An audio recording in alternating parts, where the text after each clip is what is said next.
Welcome back, everybody, to the XBA. We've got the off-season finale here for you guys today. We've already done the draft. We've talked a little bit about some team previews after the draft. And now it's time to get into some free agent talk. It's time to preview the teams post-free agency. We got all that here for you guys in this video. Yes, this video here will determine possibly the future of the XBA. Who will win the championship? It might be decided in the next couple minutes through the Wheel of Destiny. So you guys remember how free agency works. We have the rules here on the screen. Teams that missed the playoffs and teams that lost players who are 80 and above get the first crack at free agency.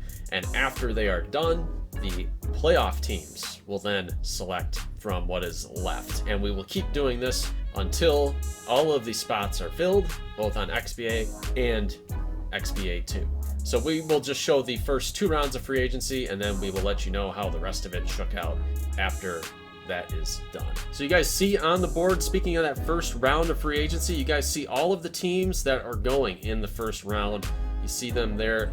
Some of these teams acquired this free agent bid via trade. So those teams would be St. Louis, would be Vancouver, Houston. So you got a little bit of wiggle room here. Some teams are going to pick up 3 guys in this first wave, and others are going to go 2, and others are going to get 1. So you guys see those teams on the board there. Let's get it underway, and we're going to start with the dude from Montenegro, the creative player. It's going to be Roscoe Todorovic, and every team is going after Roscoe. He's a versatile big guy who can shoot threes, and you know those are in demand. So let's see where the Wheel of Destiny lands for Roscoe. Boston? No. He's going to Baltimore. Yeah, Baltimore is going to really need that type of offensive player that's going to really help extend that lineup out. They need some offense. All right, here is Fred VanVleet. Fred VanVleet's got a lot of options. The Cyborgs want him back.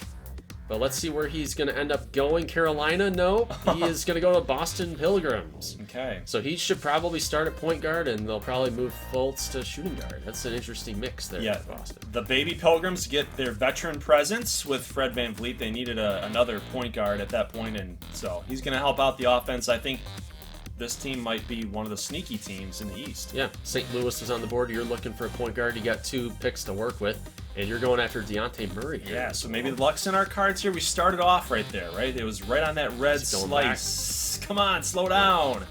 He's going to Phoenix. So Lonzo Ball has been kicked out, basically. Dejounte Murray, here we go. He's going to go chase a ring here. Murray to Phoenix. So the rich stay rich, as I like to say. All right, Dejounte Murray to Phoenix. Next up, I'm going to be interested to see where this dude goes. It's going to be Lonzo Ball and St. Louis on there again. San Diego on there. You know, Westbrook can play shooting guard. Lonzo, I think, can play shooting guard. Vancouver wants him. We want an 85 overall point guard, but it's not going to happen. And so Wisconsin extends out that point guard group. They got Maladon. They got Rozier. So Lonzo Ball, good player, won a championship. Wisconsin seeking a championship. That's going to be a good addition. Upgrade on Rozier, too, in terms of the rating. So Wendell Carter here. San Jose loses out on the point guards. So let's see if they can get Wendell Carter. California, New York, we're really trying to get him, too. And Wendell Carter is going to go to San Jose. So, guys, we are shifting towards the centers, the teams that are desperate for centers. Hassan Whiteside will be up here now. I see California, Kansas City, Houston, maybe. Houston lost Clint Capella, so maybe Whiteside goes there. We'll see where it lands, but it's going to slow down right on California, so they were sending out good vibes. They're like, we want Clint Capella, we were involved in those trade talks, but man, Whiteside, CJ Thomas, Kemba, Malachi, this is a really, really crazy, scary. It's a well-rounded team. Montrezl Harrell here. Again, those teams, same teams on the board here for Harrell.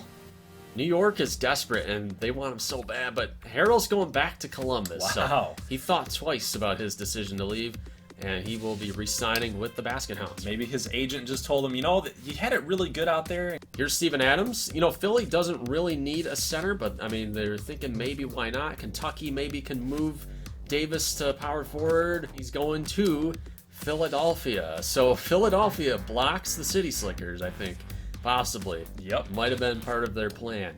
But they just add to that bench that's already super solid here.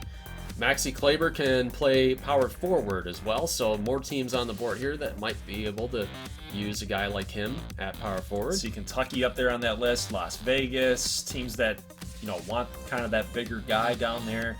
Help out Anthony Davis, help out Jacobith, Jokic. Maybe Maxi Kleber can be that kind of guy. We'll see where he goes. City Slickers are desperate. Oh, the Jacks! Vegas. No! Not the Jacks. He's going to go to Nashville. Giving him to Nashville. Wow, so close, so close. So he should be able to start at power forward for the tempo. Bobby Portis, another one of the power forward / centers. So the City Slickers got to come away with the center, man. They're running out of options. And Portis looks like he's going to Houston. Okay, so maybe Portis says, I want to be involved a little bit more on the offensive side. So he wants to go to Houston, and that's a good spot for him. That's finally Houston's first of 3 free agent selections. So, guys, we're down to a pure center here, Isaiah Hartenstein.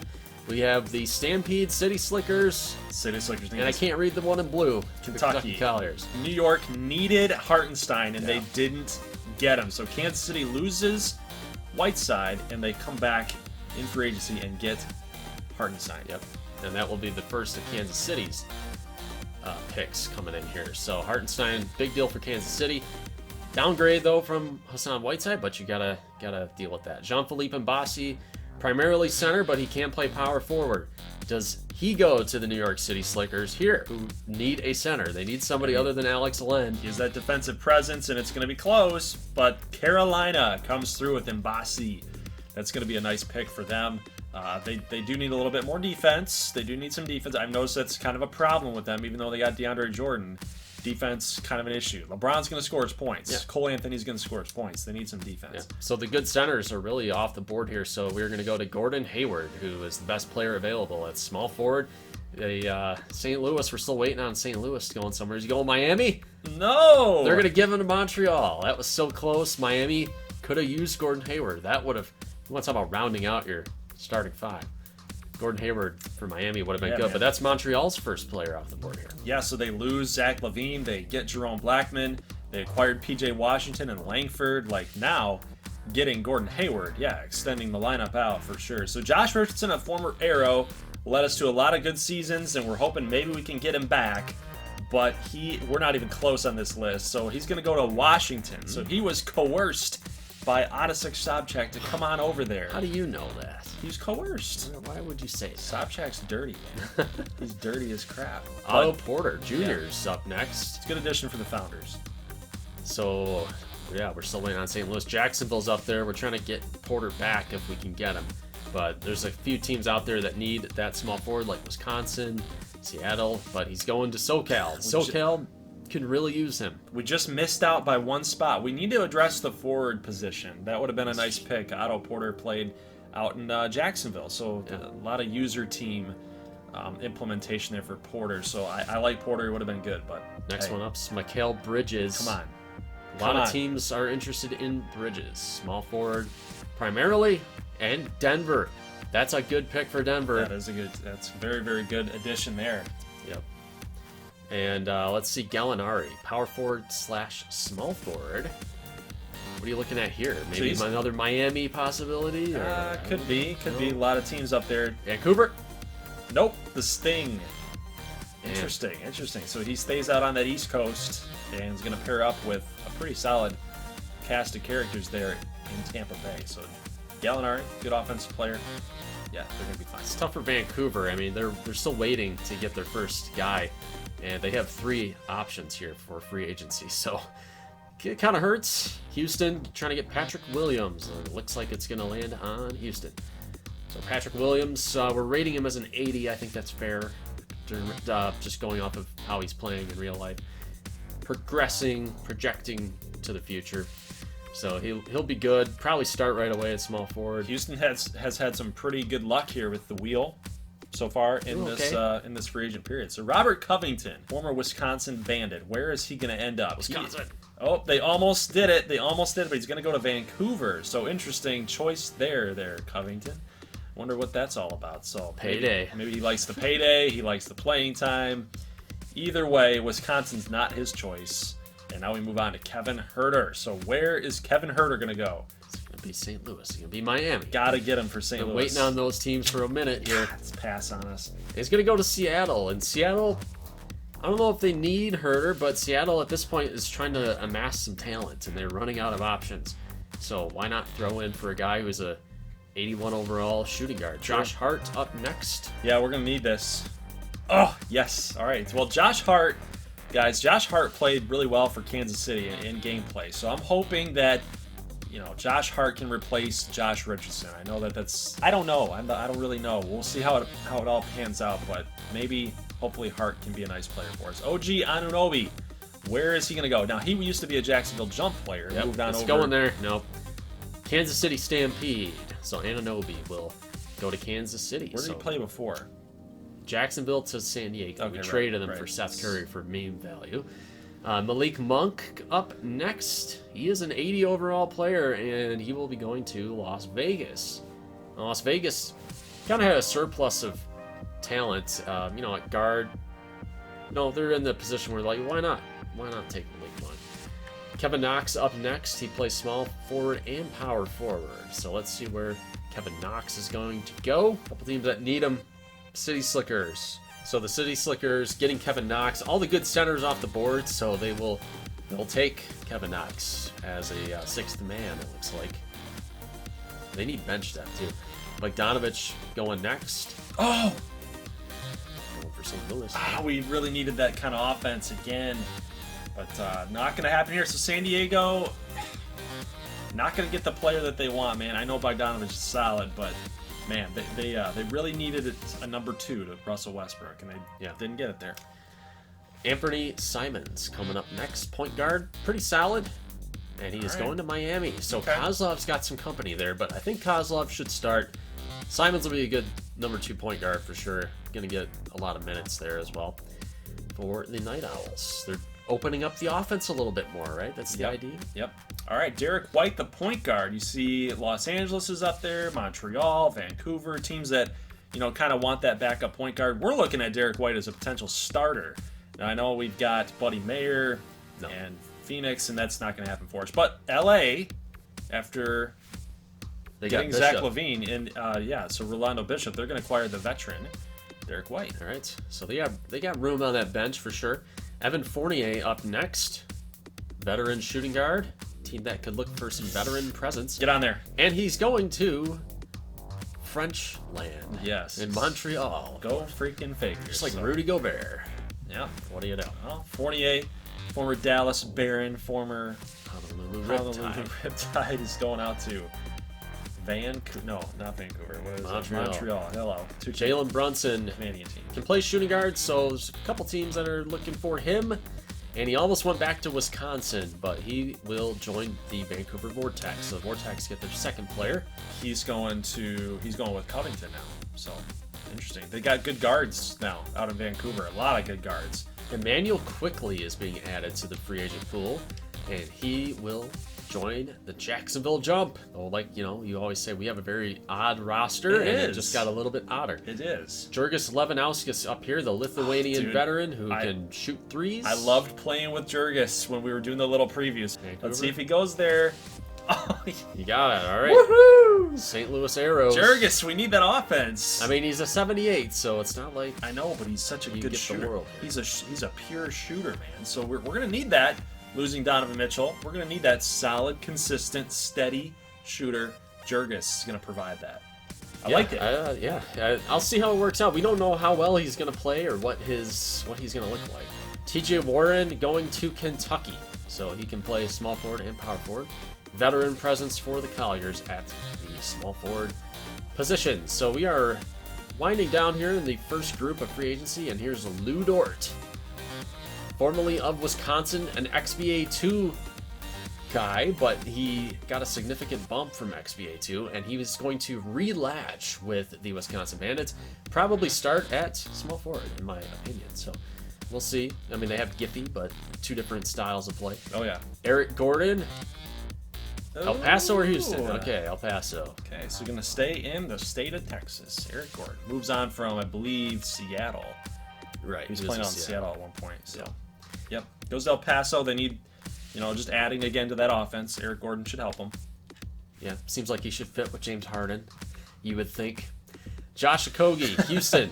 Let's see if it lands on Houston. Oh, it could land just right in the center. We don't know who he's going to, but there we go, Houston. Yay. Yeah, right. Josh Okogie, good player, played for LA, and became a free agent now, going to Houston, teaming up with James Harden. Yeah, he hit some clutch threes. I'm sorry, Houston. I'm thinking Rockets. No. My bad. Houston Lawmen. He's teaming up with Collins. McCollum and Sexton. Yep, there we go.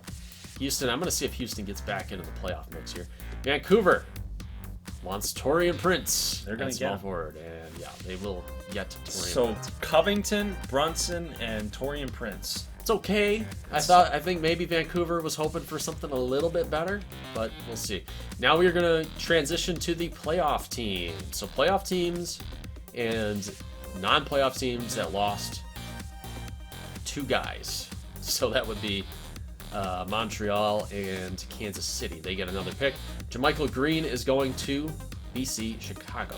Here is Mo Wagner, who can play power forward, and he's going to be definitely a center, but going to Pittsburgh. So I think Pittsburgh will want to use Wagner as a power forward. Wow. Well, Bol Bol is going to transition to power forward full time, so I think that'll. I mean, isn't that something that kind of makes sense? Like Wagner is going to go to a team like Pittsburgh. Pittsburgh wants a guy like Wagner. You know, they're going to need that. Yeah, the Eastern Conference champs of last season get a good player there. Kelly Olynyk going to Detroit, so that hard working mentality for Kelly Olynyk going to go to Detroit. I don't know if this is enough. They're going to need another solid player here. Detroit's probably sorry that they made the playoffs. So Probably they needed an infusion of talent. Crowder going to the New York Neon. Here is a small forward / power forward. I think he'll help there with the depth, definitely for the Neon. So, yeah, I mean, at this point, unless you find somebody that really fits a need, you're talking about maybe your 7th or 8th guy on the roster. So, you know, a guy like Bielitsa, Kansas City, that's their 3rd player. So Kansas City's done here. So Bielitsa's been kind of moved around. He's been kind of one of those guys who keeps getting traded and moved around all over the place. Yep. It goes from Detroit to Nashville to Kansas City. Yep. So interesting route. Kevon Looney, guy that maybe the City Slickers could have gotten, but they already had Looney, and it obviously wasn't going to work. So the Cyclones are going to take Looney as their backup center. They need a backup center, so that'll fill that hole there. Andre Robertson. 2 teams want Robertson. It'll be Montreal and Honolulu. Looking for that depth. The veteran presence depth. Where's Robertson going? It's going to be close. Well, maybe not so much. But the Riptide are going to get Robertson. That's going to be a good addition for them. They were one of the top teams in the West and just couldn't get it done in the first round. And they get a nice veteran player to kind of help them out in the playoffs when things matter the most. Yep. Jalen Noel is another guy who's kind of in between XBA 2 and XBA, but he got a significant raise from his time in XBA 2, and he will go with the Alaska Chill. So some guard help for Alaska. San Jose is going to select Bryn Forbes. Can play point guard. They need it. It's an issue that they need. They could not get one of those top point guards in that first wave, so they're going to go with Forbes. Might start, I don't know. Bates Diop, one of the last players to go here in this final round. Montreal wants Bates Diop, and they will get Bates Diop. Without contention. Yeah, backup power forward. Could help. I don't know if Samanic is the guy. I don't know. All right, so we are going to begin the second wave of free agency, second round. So we're back to non-playoff teams only. And JaVale McGee is going to the New York City Slickers. And, you know, regression's taken a bit of a toll on McGee. Yeah. But they could definitely use him as the number 2 center there. So he goes from the Neon over to the City Slickers. He doesn't even have to change townhouses or apartments. All right, Amari Spellman to the Kentucky Colliers. So Spellman, decent player, played a role with San Diego for sure. Tony Bradley played last year with the Iowa Monks of XBA 2.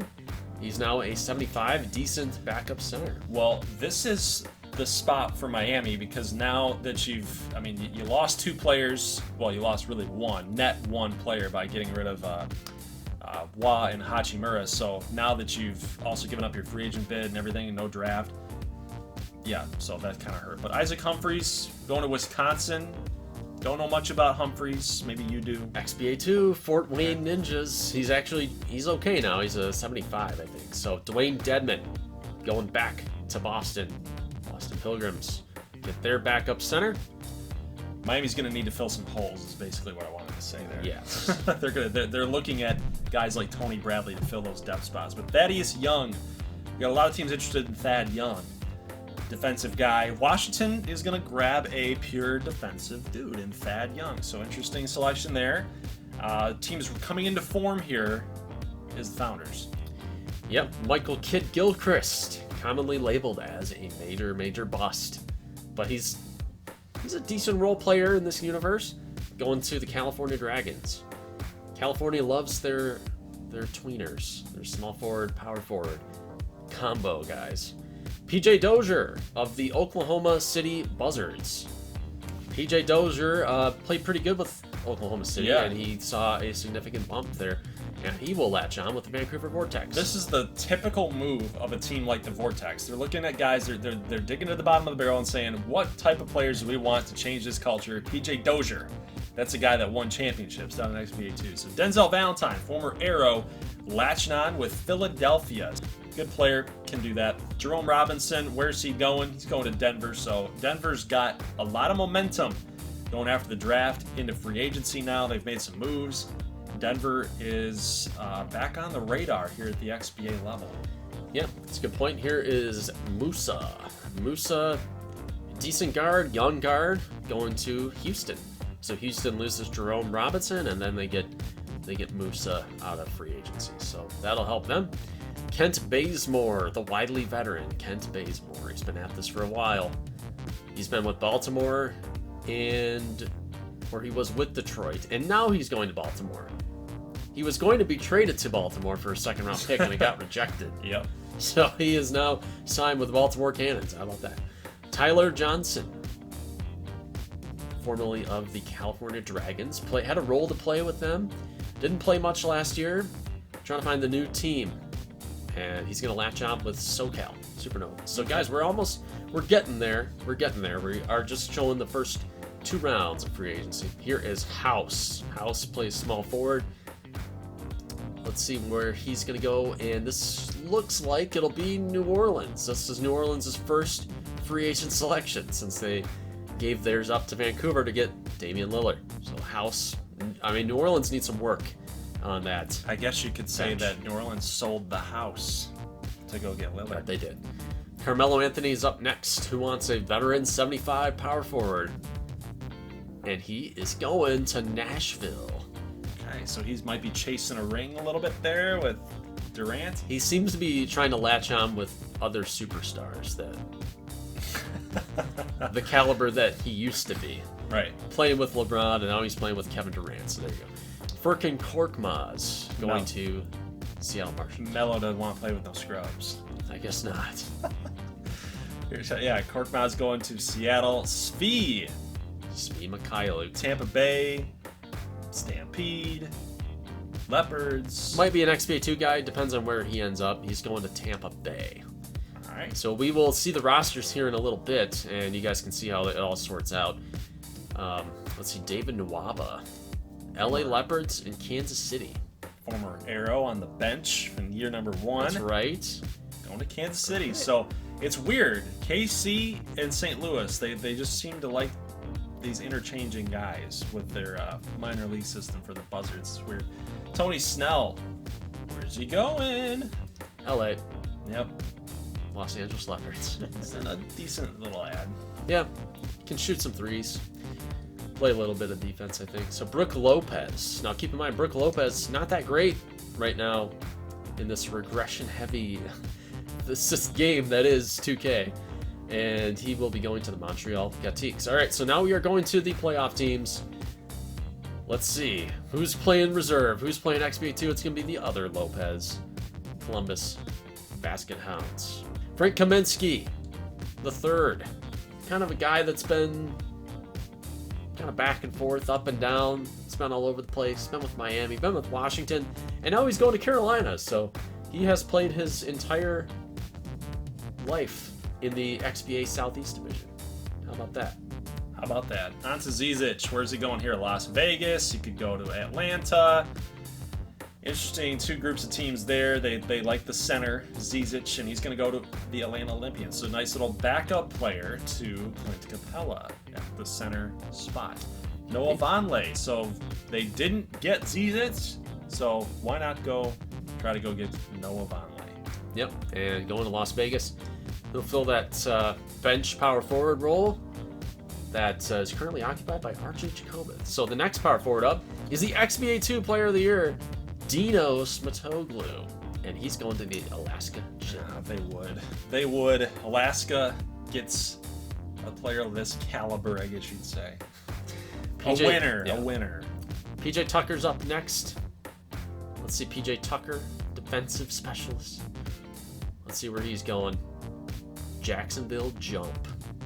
PJ Tucker, all right. I will take it. Another veteran presence on the jump. Like a gadget player.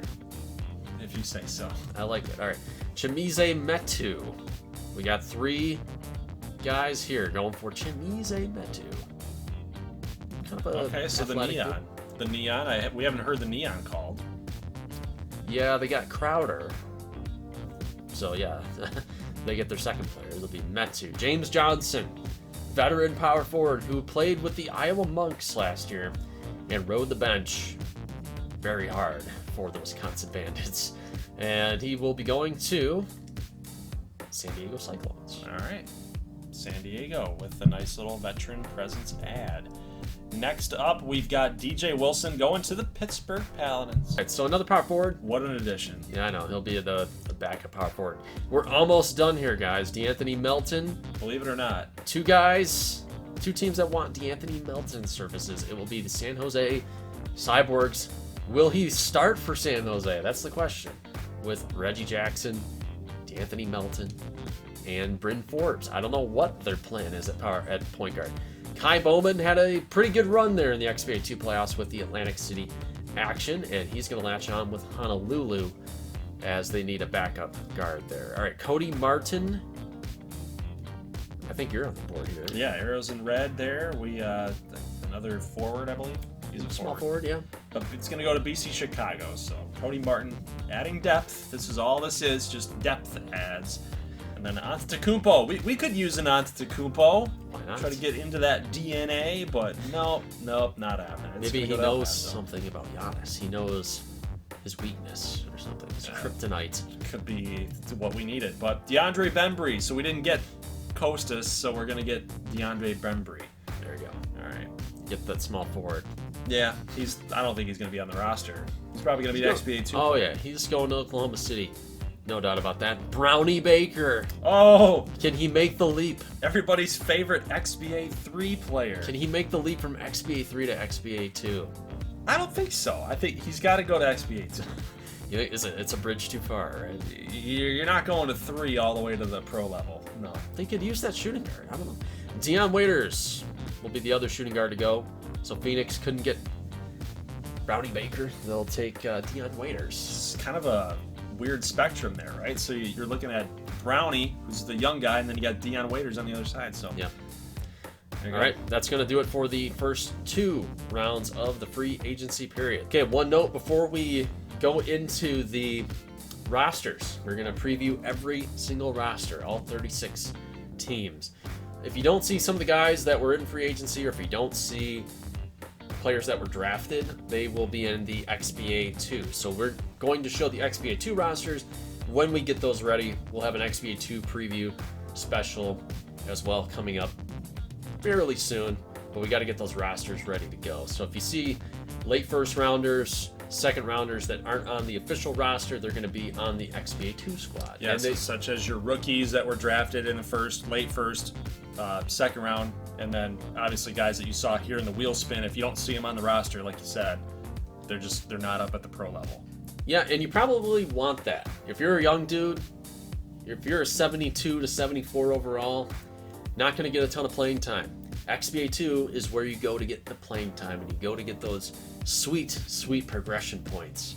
So if you're a young dude, I think the XBA 2 is where you want to go. I don't think a guy like, for me, for personal experience, I don't think a guy like EJ Sanders getting down to like a, what was he, like a 69? Yeah. A guy like EJ Sanders in year one, 69, now is up to a 79. So a plus 10 over 3 years. Daquan Bowers, Take that. Alejandro Sanchez, Scalabrini. These guys have seen their value increase by playing in XBA 2, so it's a big deal. Free agency has concluded, and we're finally here to talk about the lineups, guys. Get a feel of who's on what teams, and all listed out order, easy to read. And talk about the minute splits, too. What's our preview for the Philadelphia Bruisers post Malik Jones? Yeah, and the minutes will change. I think the Stars will get more minutes as the year goes on, but, we're just easing into things right now. So guys like De'Aaron Fox at 32 minutes, we're getting playing time for the young guys. Philly, though, is like one of the deeper teams in this league now after this huge haul that they got for Malik Jones and through free agency. So they're going to go with the veterans here to open up games, but the bench is where things get really interesting for me. With Tommy D, you got Lloyd Rosado through a trade. Steven Adams is going to be the center for that second platoon. And then you got Pogtakon, Nico Mannion picking up some minutes, and then Jonah Lucas. So the St. Mary's connection on the bench here with Lucas and Tommy Diamatakos. But man, guys, this team is very deep. It might be a little bit better suited for them post Malik Jones, so they don't have to focus on one star. They can actually play team basketball. Mikhail Bensky.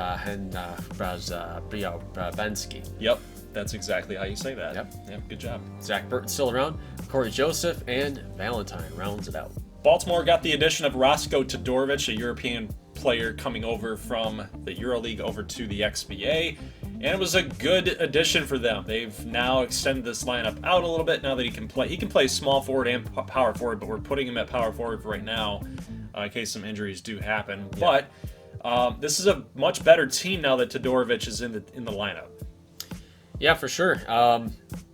Yeah, the fact that if there's a mid-season injury in the middle when we simulate a chunk of the season, the CPU will adjust the roster. So in that case, LeVert would then be on the bench. So we just want to make sure everybody is in the spot that they want to go. Wiseman's still playing strong. Bench is solid. Derrick Rose, and look who's coming along here. Nice. Hassan Saka. Saka. Is it your one prospect from Africa? Yes. Yeah, Aaron Holiday. Horford still chugging along here, age 36. DJ Anthony getting his minutes as well. Hollis Jefferson, Harrison Barnes pitching in. Yeah, Bazemore, Sumner, Muscala.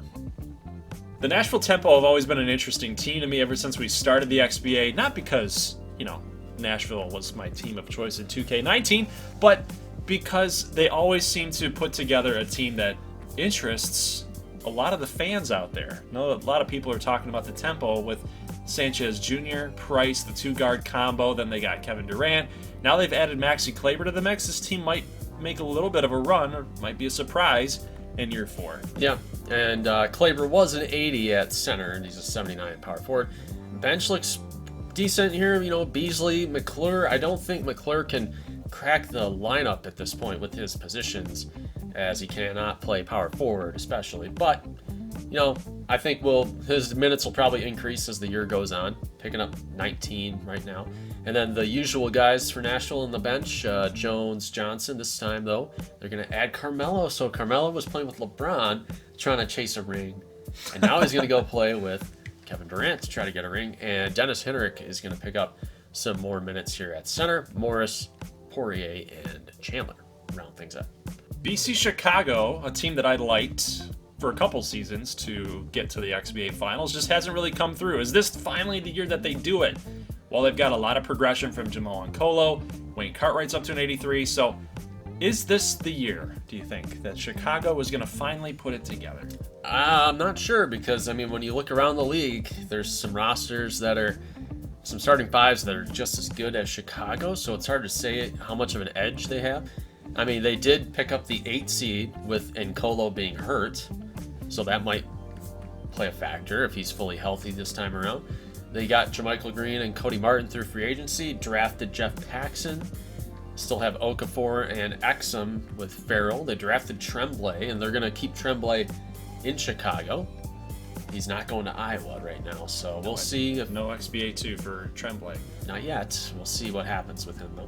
So the Basket Hounds ended up getting Montrezl Harrell back, which was a good thing for them. It's always good when you can maintain that key cog. Continuity. Yes, continuity is very, very good. But Bernard Colvin is now taking the starting job at point guard, which I think he earned it. And then, of course, losing Derek White to free agency, that definitely left a hole for the Basket Hounds. But when you got Tyler Hero getting an increase in his overall, he's improving every year, right? We got Zion with progression, RJ Barrett. This team is, again, going to probably make the playoffs. I like the Basket Hounds this season. Very young, very talented group. And I think it's coming to a head now. Yeah, I think you're right. The bench looks to be roughly the same. Nunn, Stewart, Keldon Johnson maybe picking up a few more minutes this year. Melvin Frazier finally is up from Cincinnati, and he's a 76. But he's still not getting a lot of minutes because it is kind of a stacked unit. Asher Payne is going to get 16 minutes. So that's a sign of respect. They're going to give him the same minutes that they're giving Isaiah Stewart. You know, he's just walking in the building, and they're going to give him the same minutes. So. Go out there and win a job, Asher. Yep. Now, Boston is a pretty sneaky team, and it's a team that I actually like in the Eastern Conference because they acquired Fred VanVleet. Remember, Fred VanVleet is a player for San Jose. He's a player in XBA. And for whatever reason, that's just the way it goes. And now when you've got him paired up with Fultz, Jeremy Grant is getting the starting nod. Mason Hendricks. He looks to be pretty good. And then Jared Allen. And then you've got Amari Kane in the background. You got Taboya, Daquan Bowers. Like, He's shot up. This is a pretty darn good team. It's an impressive team for where they were at with their Draymond Green and Chris Paul days. You know, Bowers is a big deal coming up from Ottawa. He jumped up 7 points in progression down there in XBA 2. So he goes from 71 to a 78. So he's going to get minutes finally for Boston. That'll be a big deal. Still got Ntilikina. Joyner's not making that. He's not getting through the wall, though. So, but he's going to be a contributing bench player for sure. Kane right now at 16 minutes. Dedmon and Cardoso. You know, you could probably stand to give the big guys a few more minutes. I'm going to go with that route. Okay. Dwayne Dedmon gets some more minutes. Highsmith down there. Highsmith's kind of they don't know if he's going to be in Ottawa or not. They're going to keep him around for now in case there's an injury. Maybe Wright and Spalding will be on the reserve. If this team does not make the playoffs, if they don't make the finals, there's something incredibly wrong. Jamal Murray's an 85. They acquired Zach LaVine. Yeah. An 86. Then you got DeAndre Hunter just showing out, man. He's having a bunch of progression going on. You got Christian Wood at power forward, Drummond at 87. Don't forget, Blake Griffin is on the bench at an 84, and they got Derek White too. So this team is, and Dylan Fleck's a 79. Dylan Fleck is a big deal because for the longest time I thought that Fleck was with San Jose, but he was actually with LA. He was on the right XBA 2 team, but I kept in my mind the parent club. Yeah, so Fleck was listed as a point guard, progressed to 74, switched his position as to not interfere with Derek White and Bishop, and he goes to a 79. So his skill set is going to be more in tune with a small forward at 6'10". Yeah, he's 6'10". I mean, we've seen that happen. Like, some point guards are getting bigger and bigger, but you know, for this team specifically, Fleck just kind of fits at that small forward spot. So guys, this team is very deep. The starting five is loaded. I'm serious. If they don't make the XBA finals, like, there's something incredibly wrong with this team. I would agree with that. I mean, they've been so close for 3 years. They've always been in that final week in the mix for the 8 seed, and they have not pulled it out. This would be the year to do it. The XBA champion runners up, they still look pretty solid, man. And now that you've moved Bol to power forward, he was only listed as a center in this sim, but we know in real life he does play some power forward there, so he's gonna start. Yeah, and he won 6th man of the year, didn't he? Yes, he did. So why not? Well, the gang is all back together. That's the big thing. Continuity. Team was close to losing Miles Bridges and Spencer Dinwiddie. They both choose to resign at Pittsburgh, so that's a big deal for them. And as we look around the bench here, Max Ross is going to start off at 12, see how he plays. Wagner is going to pick up minutes at power forward as well. Pittsburgh likes those primarily centers to play power forward. So it's just the way that they roll, all right? And so you got Jacoby Bruce. And you think Pittsburgh's going to get back there this year? I think they got the team to do it. Continuity, man. The past couple teams we've talked about continuity, and we've talked about depth, and we've talked about being deep. Well, this team, the St. Louis Arrows, we traded away Donovan Mitchell because we saw the writing on the wall. We traded with Miami, and we acquired Phoenix Wah and Rui Hachimura, plus got some free agent capital and draft pick. So this team's actually deep, but I use that with quotation marks because it's semi-deep. It's quantity over quality right now because our team, it doesn't look that good on paper, but we will be giving teams runs because we are very deep. It's got the potential to become something. So we're starting Phoenix Wah at point guard because we do love his potential. He has an A+ potential, by the way. That's why we really liked him. And just wasn't getting a lot of love out there in Miami.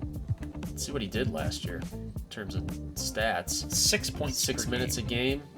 Minutes 8.7. 400 field goal percentage. So he's going to get some run here as the starting point guard. So yes, he's starting over Buddy Mayer Jr. That's a call that I'm making, and we've talked about this off screen with the Arrows, is we actually have two units. We have two basketball teams that are going to be fielded here for the Arrows. So EJ Sanders is going to get paired up with Wah as the sharpshooter, Nasir Little, that driver, that good defensive player, good athlete, and Julius Randle and Bamba. So that's going to be your first starting group.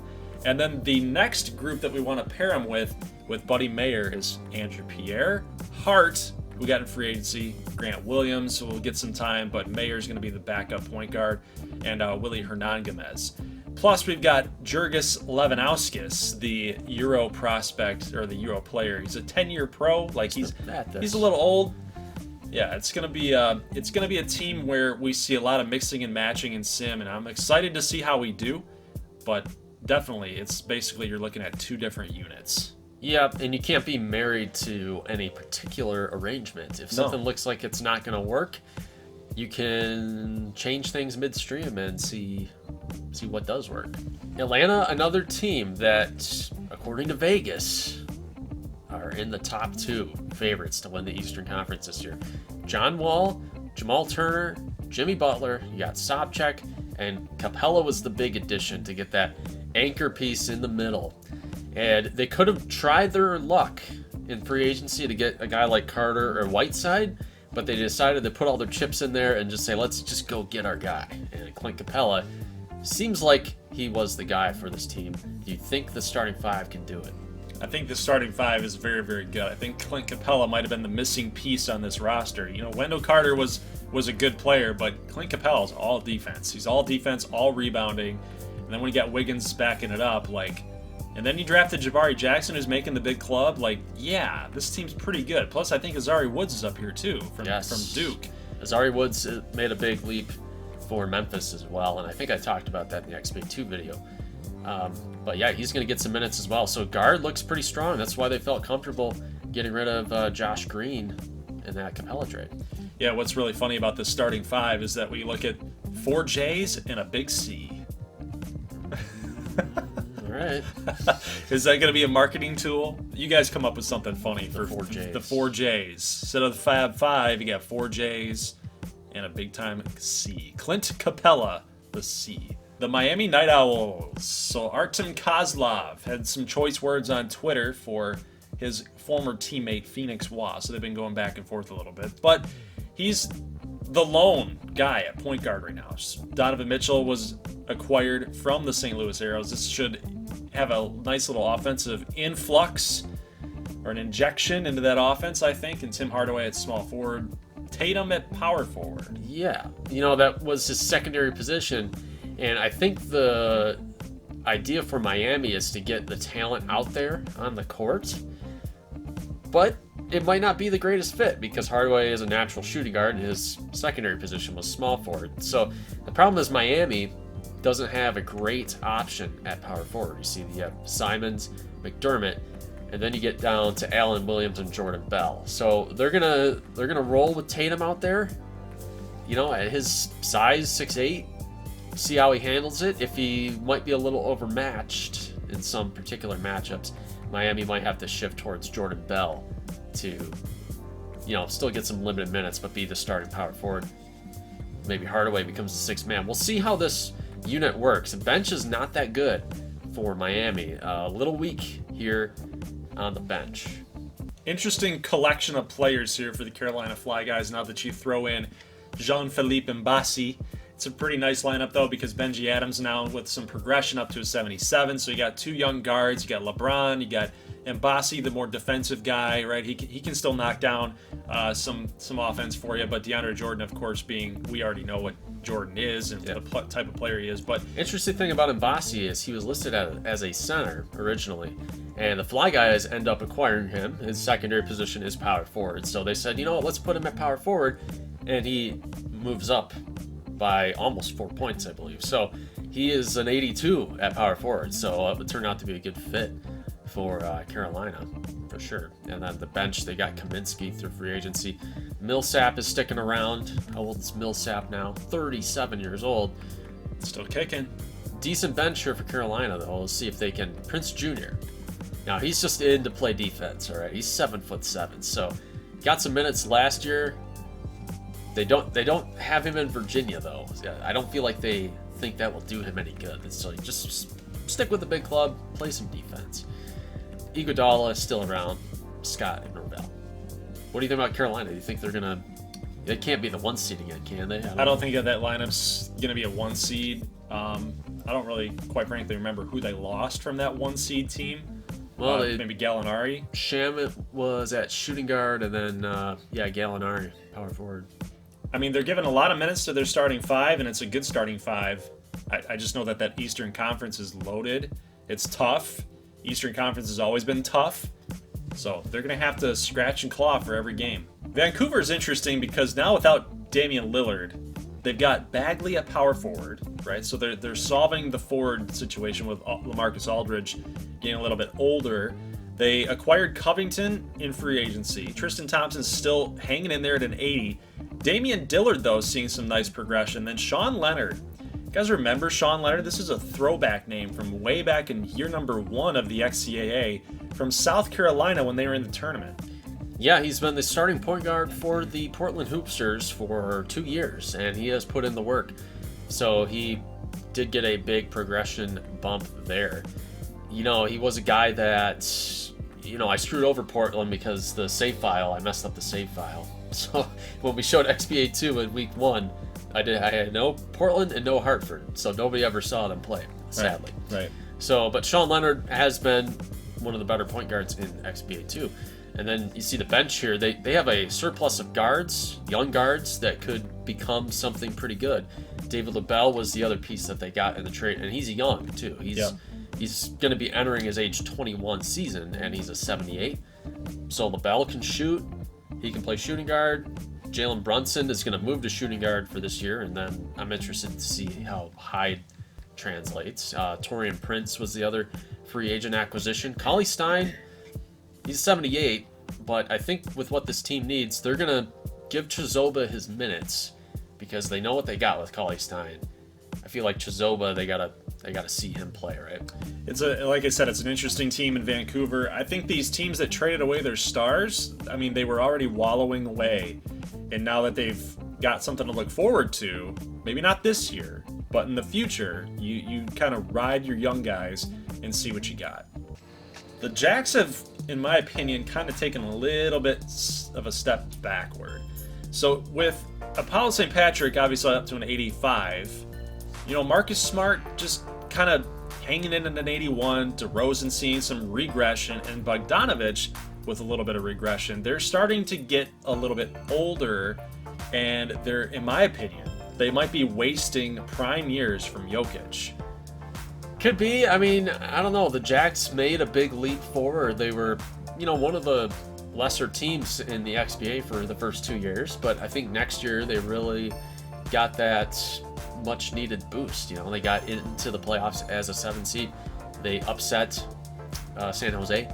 So I don't know. Acquiring Malik Monk was interesting. The Jacks were kind of thinking best player on the board at that point. I mean, they did need maybe some help at power forward, but they have Jacobit that they want to get some minutes and see how he plays as well. Vonleh is going to be on the roster along with Rubio and Healy. So yeah, this team's interesting. They got some pieces for sure. Yeah, I think that this has got to be the season. You know, they're going to need DeRozan to step up. They're going to need Marcus Smart to maintain, and they're going to really have to ride Jokic and ASP. Because if they waste this season, year number 5 might be in for a rude awakening. So as we know, New York, they acquired Malik Jones. They're moving him to small forward.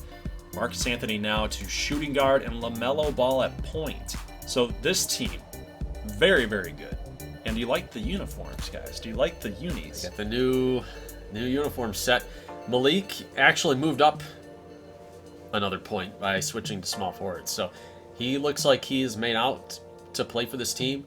They're going to give him their minutes. You guys see the minutes are elevated from the get-go right now because when we get to the bench, outside of Knox and Watford, gets a little light down this way. Yeah. Center, interesting dilemma here between McGee and Len. They're going to see how that works out, along with Ken Birch. So they're going to give these guys their fair share of minutes. Hard is on the big roster at 74, and Miles and Nader at the bottom. So the bench, not that good. No. But the starting 5, pretty good. Very good, yes. So I think this is going to be one of the top teams in the Eastern Conference. But again, it's who's going to do all the ball hogging. Is it Malik or is it Marcus Anthony? Kansas City, one of those teams that got relatively gutted by free agency. As you see, there's no Hassan Whiteside, there's no Josh Hart, and there's no JaMychal Green. But Kansas City is trying to salvage this, and as long as you have Morant and Doncic, that is the core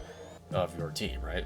Yeah, and I think acquiring Anunoby and Hartenstein is definitely going to help their cause. So yeah, you lose Whiteside, but you get Hartenstein back. You know, he's done pretty well in this XBA series. He's actually won a championship, right, with the Chili Dogs? He was with Boise. Yeah, okay, right. So he got there, but he was really good. But in the process, and then he was playing for Alaska. I don't know why I thought that he was with the Chili Dogs. He was in the championship. Yeah, right. But Hartenstein's a good player. He's a grindy player, but he's a solid one for the XBA purposes. And I think the Stampede. I think you're right. I think they did salvage what they lost, but they're really going to have to, maybe rely a little bit more on Morant and Doncic. That's saying something. Oliver Grimes getting 13 minutes, so he's actually going to get more minutes than Gafford, and Tayshaun sticking around there. You got Nwaba and DeAndre Jones at 14 minutes. Maker and Bone are going to ride the reserve spot. Now this team's very interesting. The SoCal Supernovas. I feel like we've said that, guys. There's been so many videos that have gone on in this series. I don't remember who we picked and what we said.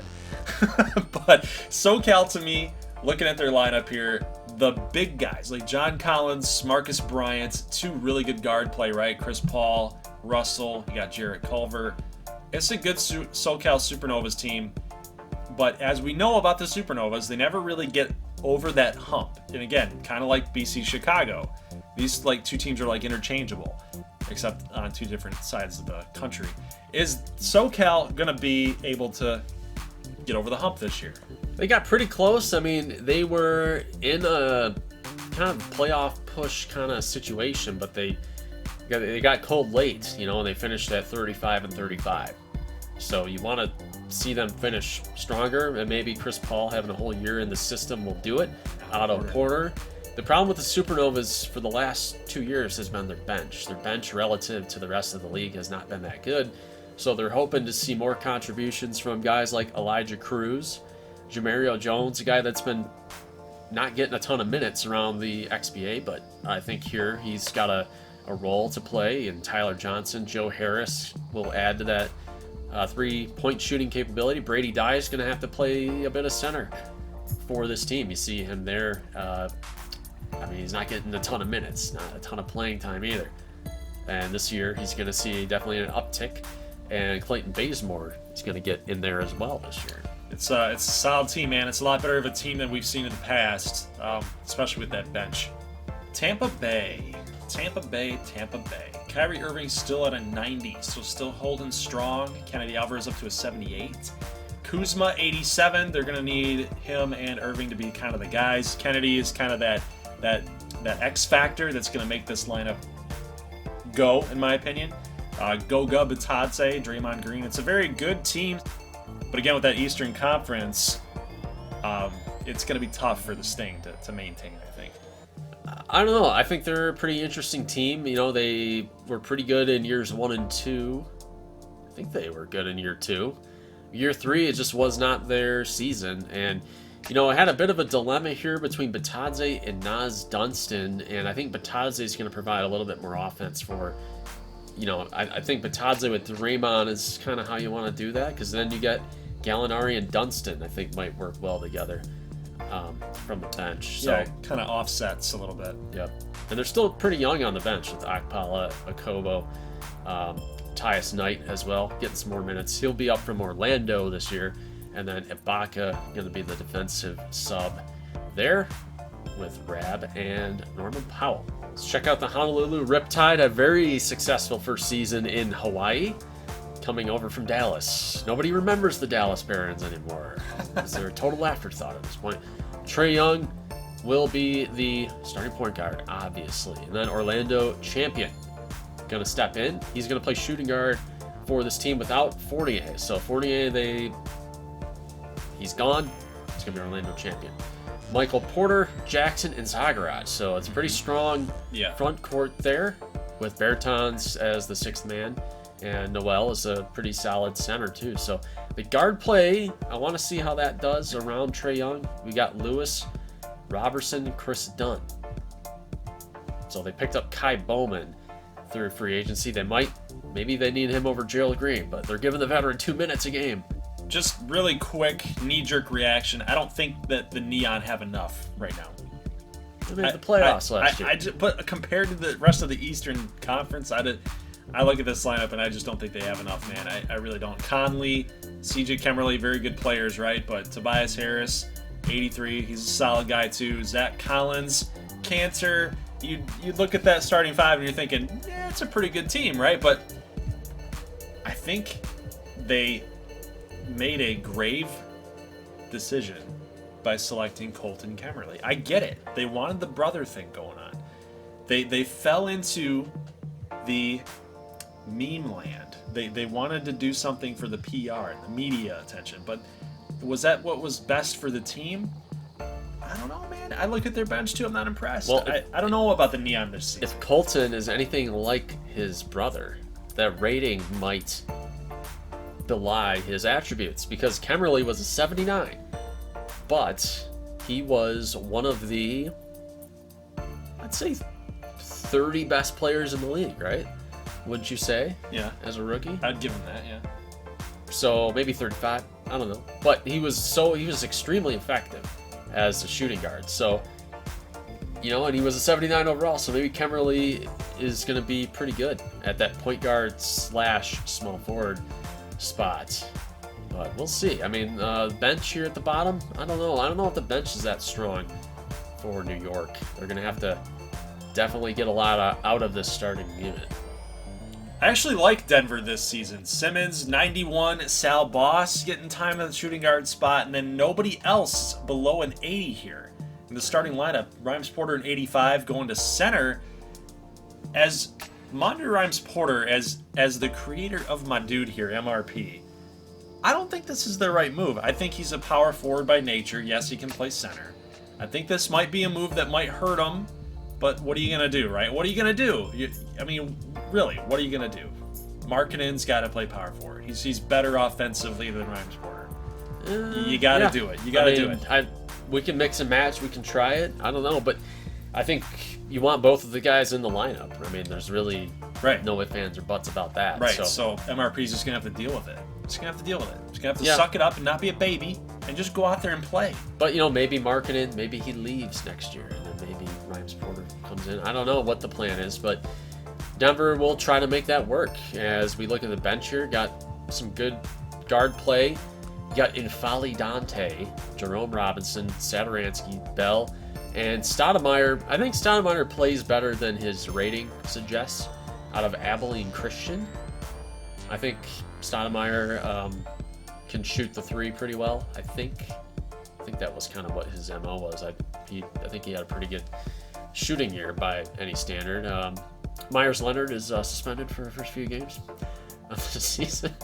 But yeah, Terrence Bell getting more minutes at center. I think Bell could fill that gap. You know, that's the lack of a center. Championship hangover for the Kentucky Colliers is last season they didn't make the playoffs. So this season, can they do it? Well, in my opinion, they're going to need a hot streak out of AD like they had in year number 2. And then they're going to need a little bit more out of Raheem Savage. Perhaps. Let me see his stats here. What did he do last season? He's hitting the wall, man. Yeah, dude. That's what I'm talking. This is what I'm talking about. He had 9.8, almost 10 points per game, almost double digits. Field goal percentage went down the twos, 446 to 40 to 407. Yeah. Then 3-point percentage went down. Minutes per game actually went up. Yeah, they're gonna need more out of Raheem Savage if they want to get back to where they were. Yeah, I agree. And you know, Anthony Davis at center, they've been trying to find a center so Davis can play power forward maybe, but they don't think have that guy on the roster. I don't think that you would want to start unless you were thinking about playing Schooner. You could start Schooner at center and then play Davis at power forward. But you know, they won a championship with Davis at center, so I don't think it's a move that they have to make. No. But they got some depth here at forward, and guard depth looks pretty good there too. Market Dwyer, they're going to keep around for right now. I don't know. I'm not sure what to do with a Dwyer, if he needs to go to Cincinnati or not. But He's not very good offensively. Like, he's literally just a big dude. That's it. Right. But they might need him. They might need him early on if one of these power forwards or centers gets hurt. So they'll keep him around early. Still a good team. The New Orleans Neptunes. One of the most interesting teams to head into year 4, at least on my watch. That's what I'm looking for. I'm watching for the New Orleans Neptunes. They got Argata now at an 80. He's going to be the starting point guard. You got Leonard at small forward. You acquired Damian Lillard. This 1-2 punch. Is this the XBA's first real big 1-2 punch? Is Lillard Kawhi?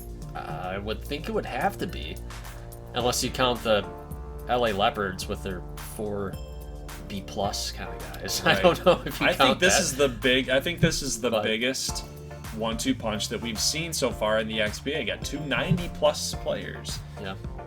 Squaring up with each other. Yeah, Larry Nance is going to play power forward, and he moved up 3 points by virtue of changing his position. So that could help New Orleans. The problem, though, is going to be their depth. Okay, they traded 2 for 1 to get Lillard. They gave up their top free agent acquisition, and they gave up their draft pick. So there's not a ton of depth on this team. As you see, they had to sign Timothy Mozgov from the Cincinnati Chili Dogs because there just weren't a lot of centers, and they need him as one of their backup centers. So I think they signed Brandon Knight. Yeah. Washed up Brandon Knight. See if he's got anything left in the tank. 30 years old. Barely played for Philadelphia for the last 2 years. But they need him. They need him to step up and shoot for this team, because you look at the reserves, unless you want to throw Crabbe or Brooks out there. No, I'd prefer Knight. Detroit does not impress me with their starting lineup nor their bench. They're just a team that is seeing a lot of regression right now with Kyle Lowry. And Bradley Beal has been the guy that's been carrying this offense for a while. They're starting Jackson Perry, a young guy at small forward. Toppin was a good addition last year. DeMarcus Cousins seeing a little bit of regression too. I don't know how I feel about Detroit. All I know is that I'm not impressed with the lineup here. You know, Monte Morris, Rondé Russell, the 2 guards, that's going to be a nice little combo. But they're one of the weaker teams that we've looked at so far in our little previews here. Yeah, and I think Detroit right now, the small forward position is kind of the most interesting one for me. They're going to start Jackson Perry, who has, let's see his minutes. He went from 6 to 15. And I think this is kind of a put up or shut up kind of year for Jackson Perry, because they got other options with Duncan Robinson and Josh Jackson. So they're kind of in a spot where it's like, Duncan was our starter last year. He scored, 10 and 9, 18 and 19. So, they can go back to Duncan Robinson, but when you spend a first-round draft pick on a guy like Jackson Perry, you want to see it through. So if it doesn't work out early, they're probably going to go back to Duncan at that position. But do you think Detroit, I think they surprised some people by finally making the playoffs last year. Can they do it again? I don't think so. I think the East got better and Detroit stayed stagnant. When you trade Zach LaVine, you're looking for a replacement. And while you might not get an exact replacement for a guy like Zach LaVine, you're definitely going to get something back from that when you are looking at Jerome Blackman. This guy is an offensive threat. He's an offensive weapon. They're lucky to get him here with that number 3 selection. Now, I say that with a little bit of reservation because I know that the top 2 are pretty set in stone. But Washington could have easily gone with Jerome Blackman. They needed some guard play. They just figured, hey, let's get Frazier, let's get Tyler Walsh versus just getting Blackman. So you guys kind of see the rationale here. But Blackman going to be able to drive this offense. You got nice progression with Romeo Langford from LA. Then you acquired Gordon Hayward with one of your free agent bids on that Wheel of Destiny. So this team got better, I think, even without Zach LaVine. Now they also got PJ Washington in that trade from LA as well. Yeah. So this team's back to being formidable. Well, yeah, Montreal was pretty good years 1 and 2. They were the number 1 seed in year 1, but last year it just kind of fell apart. They weren't rebounding very well. They just lacked a certain amount of toughness, and maybe they blamed Zach LaVine for that. Possibly, I don't know. But ever since they lost Tristan Thompson to Vancouver, the big men play just wasn't good enough. So they said, let's go for PJ Washington. Let's team him up with Gobert, see what happens. Obviously, there's no Dejounte Murray and there's no Kevin Knox anymore. Yeah, they got hit hard. So they revamped the starting 5, and I'm interested to see how it plays together. As we look at the bench here, Gary Harris, Saman is still there. Trevor Kelly was the trade piece that they got for Bertans from Honolulu. So Kelly was drafted by Dallas, and then they moved to Honolulu, but he's stuck in San Antonio. And another point guard that really put in his work and became a lot better through progression. You get Fournier through free agency as well. You draft Heath. Jackson Gordon didn't progress very much last year, but he's going to pick up some minutes again this year. And then you have Bates Diop through free agency as well. So this is a team that could make the playoffs. Alaska, as you said off camera, has some holes. Maybe. We'll see. They got some holes, man. I mean, Kevin Porter Jr. at shooting guard, Gilgeous-Alexander, good point guard, man. They did lose Anthony Simons Simons that we saw in Miami, but it's kind of there are some consistent pieces with Isaac, obviously Antetokounmpo, Steele, starting to get some more minutes there now. It's at center. Jaconde's up here too. Vassell. It's they're just a weird team to me right now. There's consistent pieces. There's some new pieces. There's some shifting and movement on this team, like Onuaku and not. It's a weird time to be an Alaska Chill fan. Right? There's Jaconde. He's going to get 21 minutes a game. Dino Smitoglu was the XBA 2 MVP last year, okay? So don't sleep on Dino. That's what I'm talking about. Then they throw that in with all the new stuff you got. Then you got, hey, we had a 6th man of the year in XBA 2. So they're a solid franchise. They know what they're doing.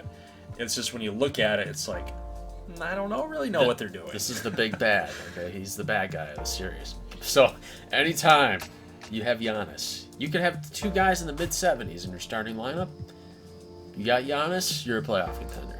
Houston is a little bit more deep this season now that they drafted Montes Eklund. They also acquired Patrick Williams. So this is a very decent team. Now, where is Eklund from? He's from Kansas. What country? He's from Kansas. You don't know. Eklund, yeah, that sounds Swedish to me. We'll go with that. Like Ekman Larson out in Arizona. I don't even know where he's at anymore. Eklund. Look that up.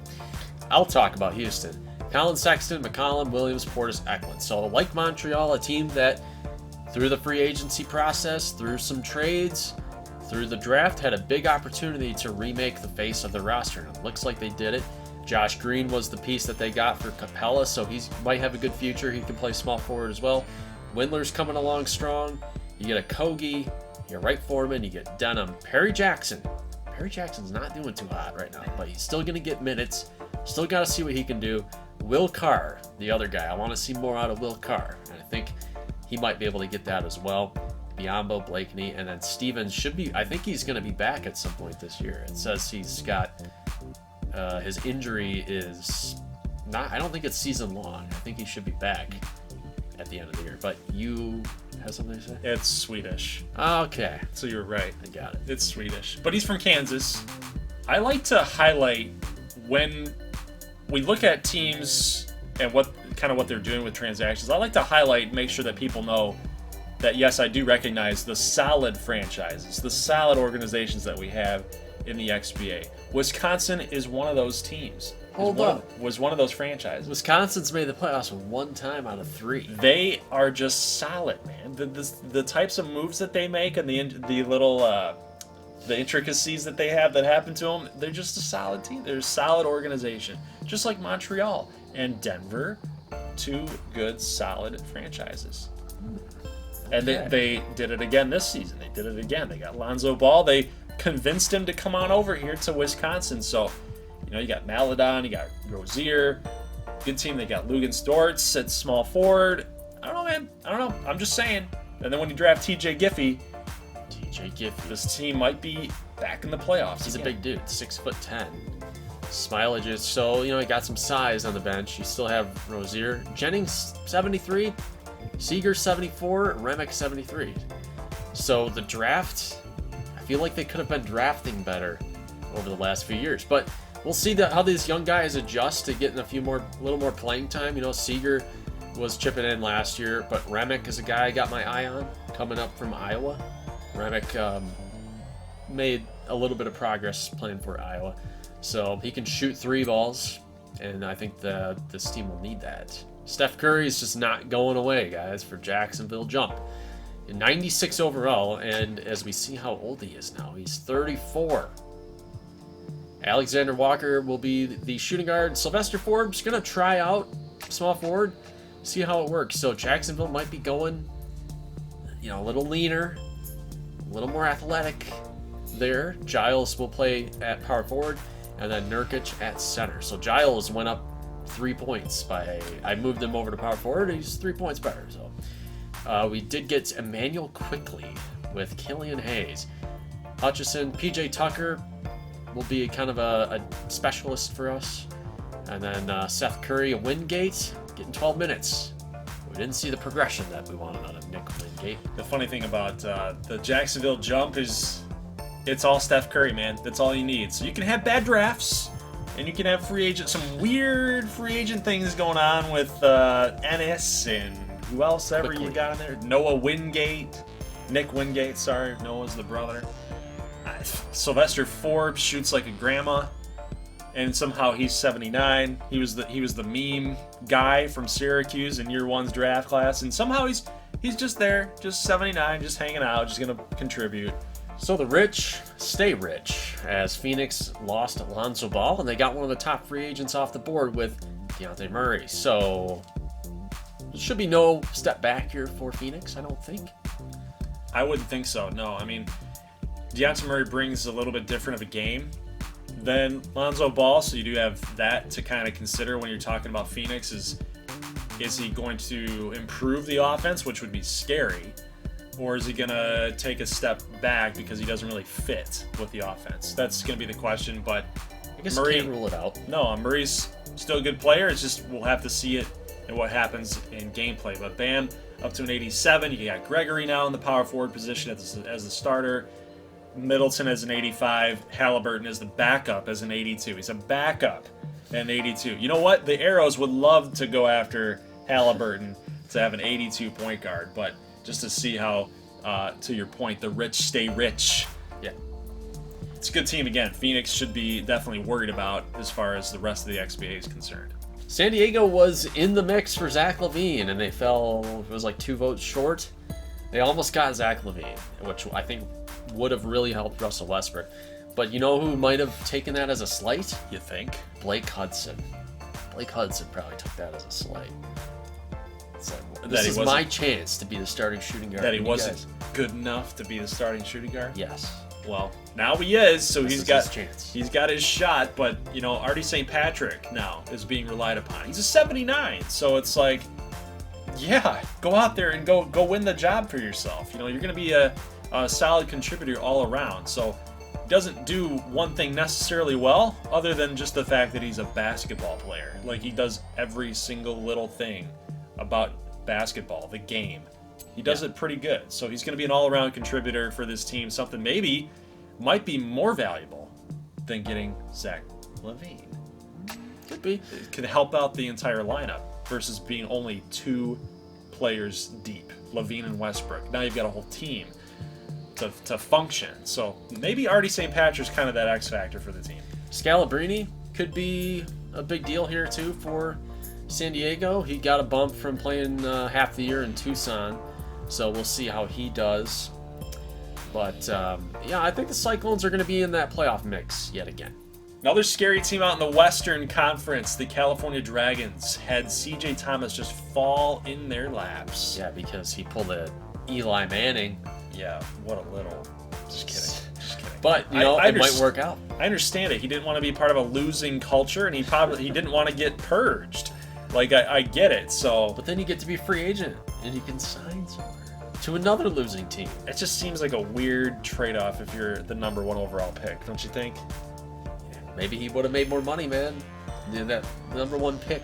Maybe he likes winning. Get that little bump, you know. He likes winning. Look at this lineup.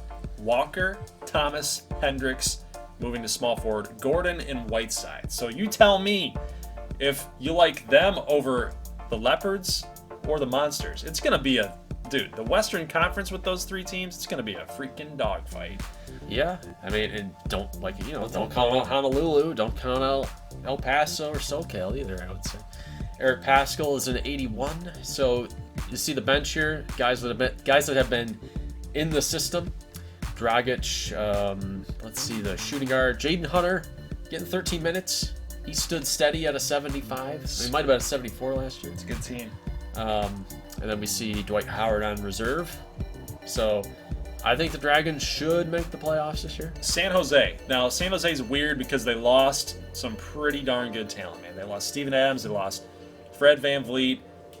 They did kind of recoup that with Wendell Carter Jr., but DeAnthony Melton is now the starting point guard here at 75. So I don't know if I like the San Jose Cyborgs this season. I don't know if I like them this year. That's hard for me to say. That's hard for me to jump out on that limb and just basically just remove them from contention. But, you know, good team. Edwards, George, Love, Carter, like, you look at it and you're like, dude, Goldie, you're nuts. They're going to make the playoffs again. Yeah, you know, the Cyborgs they went after the couple point guards, but as soon as the top couple were off the board, they made a judgment call. Threw in with the guys going after center, because your other option, you could play Kevin Love at center. I don't think that is a great idea. No. So they decided to go with Carter. Now they do have Bryn Forbes. They do have Reggie Jackson. So if DeAnthony Melton is not going to work, Yeah, if he doesn't get it done. you could go to Reggie Jackson, and that's about it.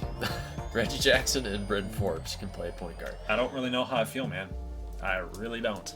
Seattle Martians getting slightly different uniforms. They just tinkered with them a little bit. Yeah, I don't know what everybody, you know, no slight to anybody that doesn't like their uniforms in the past. I just didn't know, like, where we wanted it. What was wrong with them? They didn't like the blob on the back. Oh, that was it? That was probably Okay. Well, it was experimental. It was highly experimental. Well, that's what I wanted to figure out was what about the jersey that you didn't like? Was it the font? Like, what was it? But yeah, so we went in and altered them just ever so slightly, but there's your differences right there. But James Tashi, most improved player from year 2 to year 3 gonna be the starting point guard. You got Leo Guerrero, their first-round draft pick at small forward. Now, maybe some people out there are thinking that this is a bad pick, but when we look at Leo Guerrero here as a 77, and we look at maybe some of his badges here, he's going to be a pretty good contributor for this roster, for this team.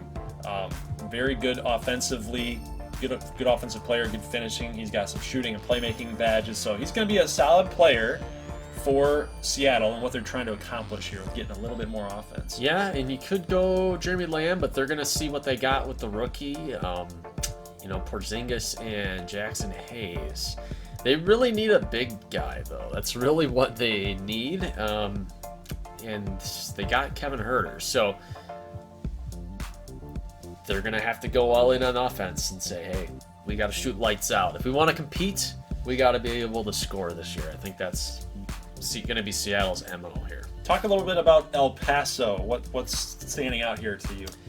The small forward position stands out to me because there's not a lot of guys who are starting in the XBA who are 74 overall, but Dre Merrick got a lot better at Albuquerque, and El Paso believes in Dre Merrick, so they are going to give him the starting nod.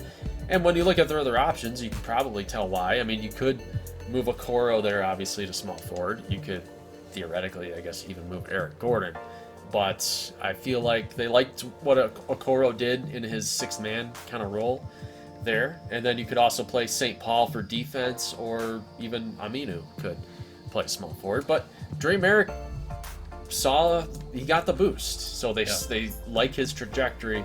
And he's getting 17 minutes, so they're going to spread the love at that spot. But they want him in the big leagues with the big guys. I think he provides just a little bit more potential, and he provides a little bit more juice than like an Eric Gordon or a I don't know. Okoro's pretty solid. Yeah, but I think that they like Merrick's potential a little bit more.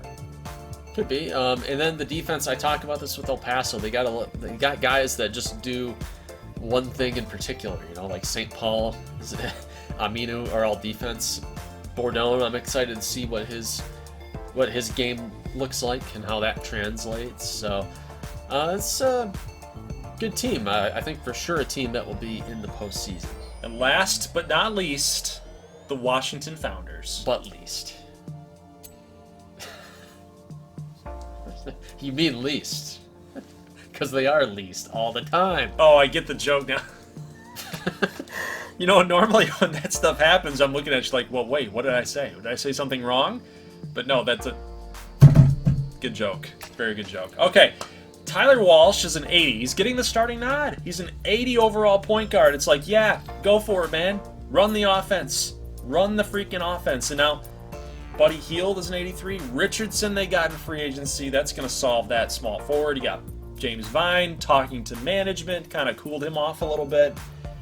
We'll see what happens. They might end up at trade day and say, hey, you know what? We can get a little bit more on James Vine. See you later. So we'll see how that relationship goes on as the season goes. But Demetrius Fager's an 84 as the center, and then Vine moves to power forward. Guys, this starting five for Washington just got a whole lot better from a year ago.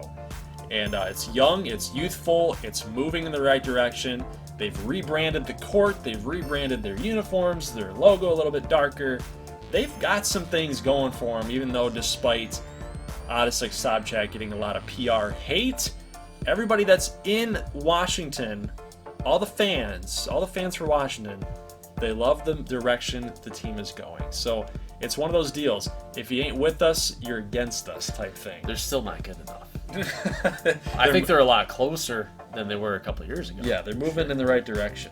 But, still got some holes. And I think they're just not quite strong enough at the important positions. But I could be wrong. All right, guys, so now that the rosters have been previewed, big video here for you guys today to kick off year number 4. So now we're talking about our predictions. What do you think is going to happen here in the Eastern Conference?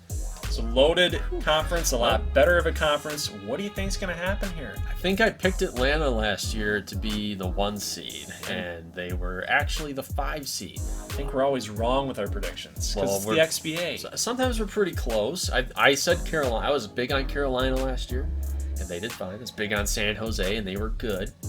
Although it didn't take any special genius for that. But True. you know, Atlanta. I want to say that Atlanta will be the Eastern Conference champions this year. Only because of Clint Capella and everybody else getting a little bit of a boost, or like yes. I do think your number 1 seed is going to be probably Pittsburgh or Columbus, but I do think Atlanta will win the conference in the end. I think they'll be a representative. Okay. Yeah. Well, I don't like the Neon to make it that far. I don't like the Power. Definitely don't like the Power this season. I think that they're going to be like close to last in the Eastern Conference. They just didn't wow me. Miami is interesting, but I don't think that they have enough consistency to get them over the top. Philly is also interesting with their depth. Columbus would be kind of a sneaky little pick. I think I'm going to go with the Basket Hounds. Okay. I think I'll go with the Basket Hounds. They made it to the conference finals last season. Not that that's any direct correlation to what's going to happen this season. It is the XBA after all. But, if you didn't take Atlanta, I'd take Atlanta. Pittsburgh's up there in my book too, but I would definitely go with Columbus. I think that everything that they've got going on with Colvin is now getting more minutes as the starter. You've got all those young guys progressing nicely. I think Columbus is going to represent the East. Okay. Now the one team that I'm sure everybody, the 2 teams that I think people want to talk about are Philly and New York.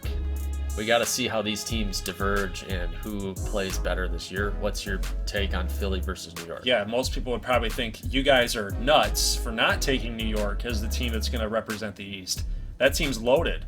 Well, I didn't say they weren't going to be bad. I said I think they'll be in the middle of the pack. Right. But which team between these two is going to finish better, Philly or New York? New York. New York is going to finish better than Philly, but my desire in my heart, inside my heart, I want Philly to do better than New York. I want Philly to do better than New York because I want to see something like that happen. A team trades away its star, kind of like what the Nationals did. They got rid of Bryce Harper, right? They didn't want to re-sign him in free agency, and then what do? The very next season, they go out and win the World Series. That's exactly what I want to go and see happen here in Philly, but I don't think it's rational. I don't think it's logical. So New York is going to be my pick. If I was a betting man on this, I'd take New York to finish better. And then any last-minute sleepers, who do you got to be your sleeper? Like Baltimore? Or, I guess Kentucky could be a sleeper at this point. My sleeper, I would probably say Boston. Boston's a sleeper. Boston would be a sleeper team for me. I think that they're going to be better than what most people might think.